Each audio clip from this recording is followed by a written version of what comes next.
Hello friends, income tax return file करने को लेकर हमारे बीच कुछ ऐसी भ्रांतियां हैं जिसको लेकर हमें लगता है कि इनकम टैक्स रिटर्न फाइल करना एक बर्डन है। लेकिन मैं इस वीडियो में आपको बताऊंगा कि इनकम टैक्स रिटर्न फाइल करना बर्डन नहीं बल्कि हमारे लिए फ़ायदेमंद है, और वो भी ऐसा फ़ायदेमंद कि कभी कभी इनकम टैक्स रिटर्न फाइल करने से हमें लाखों से लाखों बल्कि करोड़ों रुपए तक का भी फ़ायदा हो सकता है। तो दोस्तों, इस वीडियो में मैं आपको इनकम टैक्स रिटर्न फाइल करने के 8 ऐसे फ़ायदे बताऊंगा जिसकी जानकारी होना आपको ज़रूरी है। साथ ही साथ यदि आप यह वीडियो पूरा देखेंगे, लास्ट तक देखेंगे, तो आप यदि अभी तक रिटर्न फाइल नहीं कर रहे थे और इनकम टैक्स रिटर्न को आप बर्डन मान रहे थे, तो आप मजबूरन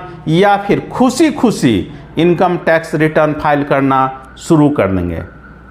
तो दोस्तों, यदि आप लोगों ने अभी तक हमारे चैनल को सब्सक्राइब नहीं किया है तो सब्सक्राइब कर लीजिए, क्योंकि इस तरह के इंफॉर्मेटिव वीडियोस सिर्फ आपको इसी चैनल पर मिलेंगे। आइए दोस्तों, शुरू करते हैं आज का यह वीडियो। हम लोगों के बीच, खासकर हम भारतीयों के बीच इनकम टैक्स रिटर्न फाइलिंग को लेकर ऐसी भ्रांतियां हैं जिससे कि कभी कभी यह हमें 90% से ज़्यादा भारतीयों को इनकम टैक्स रिटर्न फाइल करना एक बर्डन लगने लगता है। लेकिन इसके बहुत फ़ायदे हैं, और फ़ायदे ऐसे जिसका बेनिफिट हमें या फिर हमारे परिवार वालों को ही मिलता है। अगर हम पहले फ़ायदे की बात करें तो यदि हम रेगुलर इनकम टैक्स फाइल करते हैं तो सबसे ज़्यादा फ़ायदा हमें लोन लेते समय होता है। बिना इनकम टैक्स रिटर्न फाइल किए हुए हमें किसी भी प्रकार का लोन नहीं मिल सकता है। अगर हम लोग बात करें पर्सनल लोन की, अगर बात करें business loan, home loan, education loan या फिर किसी अन्य दूसरे प्रकार के लोन की, तो हर प्रकार के लोन के लिए बैंक हमसे कम 2 साल 3 साल का ITR ज़रूर मांगता है। बिना ITR के लोन मिलना काफ़ी मुश्किल होता है, बल्कि लगभग नामुमकिन होता है। तो ऐसी स्थिति में यदि हम ITR नहीं भरेंगे तो लोन मिलना लगभग नामुमकिन है। तो दोस्तों, अगर आपको भविष्य में लोन चाहिए, और चाहिए ही होता है, होम लोन, एडुकेशन लोन हर किसी की ज़रूरत है, तो ऐसे में आप इनकम टैक्स रिटर्न ज़रूर फाइल करें। बात करें अगर दूसरे फ़ायदे की, तो हर किसी को या फिर मैक्सिमम आदमी को कहीं ना कहीं TDS ज़रूर कटता है। तो यदि हम TDS हमारा कट गया है और हम ITR नहीं फाइल करते हैं तो TDS हमारा रिफंड नहीं हो सकता है, संभव नहीं है। तो यदि आपका TDS कटता है तो आपको TDS के रिफंड के लिए ज़रूर ITR फाइल करना चाहिए। अगर हम लोग बात करें तीसरे फ़ायदे की, तो तीसरा फ़ायदा जो बहुत ही ज़्यादा बेनिफिशियरी है, बल्कि सभी लोगों के लिए, खासकर गरीब लोगों के लिए यह काफ़ी फ़ायदेमंद है। अगर हम लोअर इनकम ग्रुप के हैं, या फिर हम रिजर्वेशन कैटेगरी के हैं, या फिर हमें इनकम सर्टिफिकेट बनवाने की ज़रूरत है, या फिर हम इकोनॉमिकली वीकर सेक्शन, मतलब जो स्वर्ण है जिनको 10% का रिजर्वेशन मिला हुआ है, या फिर हम OBC ग्रुप के हैं और हमें क्रीमी लेयर का सर्टिफिकेट बनाना है जो कि 8 लाख तक का लिमिट है, तो ऐसी स्थिति में हमें रिजर्वेशन लेने के लिए भी इनकम टैक्स सर्टिफिकेट ज़रूरी होता है, विशेषकर OBC के लिए। और जो स्वर्ण क्लास के हैं जिनको 10% का EWS रिजर्वेशन मिलता है, उनको लेने के लिए इनकम टैक्स सर्टिफिकेट ज़रूरी है। बिना इसके आपका आय प्रमाण पत्र नहीं बनेगा और जिसके चलते आपको रिजर्वेशन नहीं मिलेगा। साथ ही साथ यदि आपका बच्चा किसी स्कूल कॉलेज में पढ़ता है और वो स्कॉलरशिप लेना चाहता है, तो वहाँ भी आपको ITR की ज़रूरत पड़ती है। तो इस स्थिति में ITR आपके लिए नौकरी दिला सकता है और आपके बच्चों को स्कॉलरशिप भी दिला सकता है। अगर हम बात करें चौथे फ़ायदे की, तो आपको कैपिटल लॉस या कैपिटल गेन के होने की स्थिति में आपको काफ़ी फायदेमंद होता है। मान लीजिए आपको इस साल कैपिटल लॉस 1 लाख रुपए का हुआ है और नेक्स्ट फाइनेंशियल ईयर में आपको कैपिटल गेन 2 लाख रुपए का होता है, तो आपका जो ये 1 लाख रुपए का लॉस है, अगले साल जब आप ITR फाइल करेंगे तो 2 लाख के प्रॉफिट में से जो कैपिटल गेन 2 लाख का होगा उसमें से 1 लाख को डिडक्ट कर दिया जाएगा, लेस कर दिया जाएगा और आपका जो इनकम होगा वो 1 लाख ही माना जाएगा। तो इस प्रकार से आपका अगर ITR फाइल करते हैं तो आपका जो कैपिटल लॉस इस साल होता है, अगले साल जो कैपिटल गेन होगा उसमें से माइनस करके उसके बाद ही आपके इनकम टैक्स की गणना की जाएगी। अगर हम लोग बात करें अगले फ़ायदे की, तो अगर हम रेगुलर इनकम टैक्स फाइल करते हैं और विभिन्न स्कीमों में डिपॉजिट करते हैं, जैसे बैंक में, पोस्ट ऑफिस में, शेयर में, म्यूचुअल फंड्स में, बहुत जगह पे इन्वेस्टमेंट करते हैं और जिसकी जानकारी यदि हम इनकम टैक्स फाइल नहीं करेंगे तो इनकम टैक्स डिपार्टमेंट को नहीं होगा।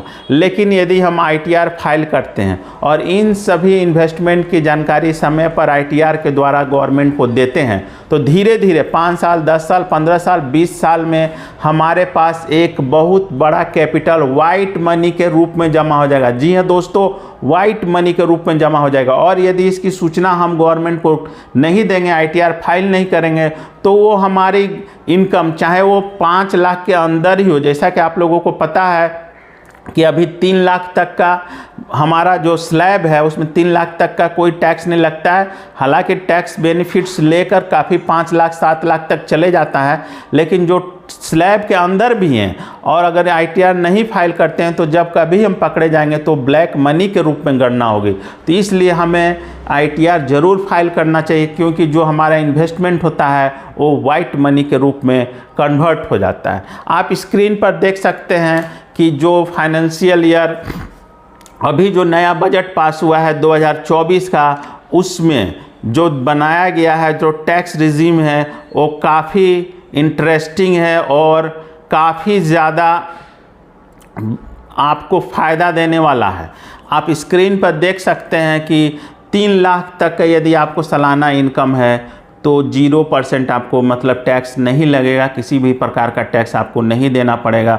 3 लाख से 6 लाख के बीच है तो आपको 5% का टैक्स लगेगा। 6 लाख से लेकर 9 लाख के बीच यदि आपकी आमदनी है सालाना तो आपको 10% टैक्स लगेगा। 9 लाख से 12 लाख आमदनी है तो आपको 15% टैक्स लगेगा। इसके अलावा 12 से अगर 15 लाख के बीच आपकी सालाना आमदनी है तो 20% और 15 लाख से ज़्यादा है तो आपको 30% टैक्स इनकम टैक्स के रूप में देना पड़ता है। हालांकि आपको काफ़ी छूट मिला हुआ है, इनकम टैक्स में डिडक्शन है, अलग अलग डिडक्शन है, अलग तरह के छूट प्राप्त हैं आपको। तो अगर आप रिटर्न फाइल कराने जाएंगे जिससे भी, तो आपको टैक्स बेनिफिट मिलेंगे। 3 लाख के आप 5 लाख 7 लाख तक का टैक्स बेनिफिट, अगर 7 लाख तक का इनकम है तो उस पर आपको नॉमिनल टैक्स ही देना पड़ता है, बहुत ज़्यादा टैक्स नहीं देना पड़ता, क्योंकि टैक्स की छूटें काफ़ी ज़्यादा होती हैं। तो इसलिए रिटर्न भरने से आप बिल्कुल ना घबराएं। इसके अलावा यदि आप विदेश जाना चाहते हैं, चाहे घूमने जाना चाहते हैं, चाहे एडुकेशन लेने के लिए जाना चाहते हैं, चाहे अपने बच्चों को एडुकेशन के लिए भेजना चाहते हैं या फिर इलाज कराने जाना चाहते हैं, तो आपको वीज़ा लेना पड़ता है। अब वीज़ा के क्राइटेरिया में भी ITR का रिटर्न का सर्टिफिकेट लगाना ज़रूरी है। यदि आप अपना ITR दिखाते हैं कि आपका आमदनी अच्छा खासा है तो आपको वीज़ा क्लियरेंस जल्दी मिल जाता है। यदि आप ITR का कॉपी नहीं लगाएंगे तो काफ़ी प्रॉब्लम होती है वीज़ा मिलने में, क्योंकि जो विदेश जो बाहर के कंट्रीज़ होते हैं वो आपका इनकम सर्टिफिकेट देखने के बाद देखेंगे कि हाँ ये इस आदमी के पास पूंजी है, कैपिटल है और यह घूमने आया है या फिर पढ़ने आया है, तो एक बहुत बड़ा बैकग्राउंड हो जाता है आपकी आमदनी को शो करने का और एक पॉजिटिव रिस्पॉन्स मिलता है वीज़ा अधिकारी के पास। तो वीज़ा लेने में यह आपके लिए काफ़ी फ़ायदेमंद होता है। इसके अलावा जो ITR भरने का जो सबसे बड़ा फ़ायदा है वो है आपको MACT एक्ट के अंदर, MACT एक्ट के अंतर्गत कंपनसेशन। MACT एक्ट क्या होता है कि जब हमारा मान लीजिए कभी एक्सीडेंट हो जाए, जैसे हम रोड पे चल रहे हैं, हमारा एक्सीडेंट हो जाए, या फिर हमारी गाड़ी का एक्सीडेंट हो जाता है और हमें क्षति पहुंचती है, मतलब किसी भी तरह के एक्सीडेंटल जो केस होते हैं उसका जो क्लेम होता है MACT कोर्ट में होता है, तो जो हमें क्लेम मिलता है, जो हर्जाना मिलता है, मान लीजिए हम रिटर्न फाइल कर रहे हैं और हमारी मौत एक्सीडेंट से हो जाती है, तो कोर्ट हमारा हर्जाना कैसे तय करेगा? उसके लिए ITR ज़रूरी है। कोर्ट हमारे ITR को ऑथेंटिक मानता है और उसके हिसाब से हर्जाने की राशि तय करती है। मैंने वीडियो के शुरू में बताया कि आपको लाखों का फ़ायदा हो सकता है। जी हाँ दोस्तों, आपको पता है कि आजकल जो इंश्योरेंस कंपनियां होती है, जो गाड़ियों के इंश्योरेंस होते हैं, टर्म इंश्योरेंस होते हैं, उसमें लाख लाख रुपए का क्लेम होता है। तो यदि आपका ITR मजबूत है और आपकी आमदनी अच्छी दिख रही है ITR में, तो कोर्ट से आपका एक्सीडेंट होने पर, चाहे आप घायल हो गए हो या फिर आंशिक रूप से हैंडीकैप हो गए हो या फिर फुल्ली हैंडीकैप हो गए हो या फिर आपकी भगवान न करे मृत्यु हो गई हो, तो उस स्थिति में आपको करोड़ों रुपए तक का कंपनसेशन कोर्ट इंश्योरेंस कंपनी से दिलवा सकता है। तो ITR आप ज़रूर फाइल करें, क्योंकि यह सिर्फ आपके भविष्य के लिए नहीं बल्कि आपके परिवार के भविष्य को भी सुरक्षित करने के लिए होता है। तो दोस्तों, ITR को लेकर जो भ्रांतियाँ थी, जो अभी तक लग रहा था कि नहीं भरना चाहिए, तो उम्मीद करता हूं कि मेरे इस वीडियो से आपकी कुछ भ्रांतियां दूर हो गई हों। एक बात अंत में आपको मैं बताना चाहूँगा कि किसी भी फाइनेंशियल ईयर का जो असेसमेंट ईयर का जो रिटर्न फाइल होता है, नेक्स्ट ईयर के फाइनेंशियल ईयर में 31 जुलाई तक रिटर्न फाइल कर देना होता है।